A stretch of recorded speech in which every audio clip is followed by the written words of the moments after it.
Вы смотрите программу «Между тем», я Дмитрий Аргунов, говорю вам здравствуйте.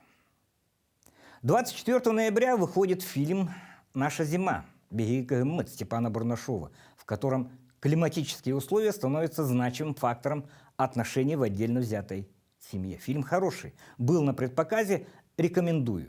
Псевдодокументалка Степана Барнашова является как бы фрагментом жизни, настоящей.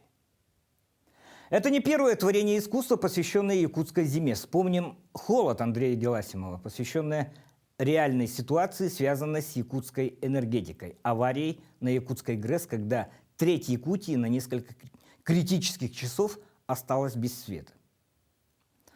Прошло 20 лет, но угроза техногенной катастрофы остается, несмотря на все предпринимаемые меры.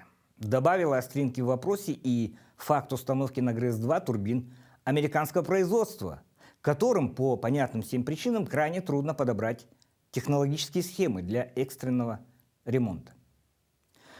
Во время осеннего выступления в моей программе один из нас, руководитель Якутскэнерго Алексей Стручков, заверил, что компания учитывает все моменты и предпринимает все необходимые меры для предотвращения техногенных аварий. А знаете, что еще немного пугает? То, что День энергетика приходится на 22 декабря, день зимнего солнцестояния, разгар якутской зимы. Когда любая ошибка, которая не будет устранена в течение считанных минут, грозит повторением ситуации 2002 года.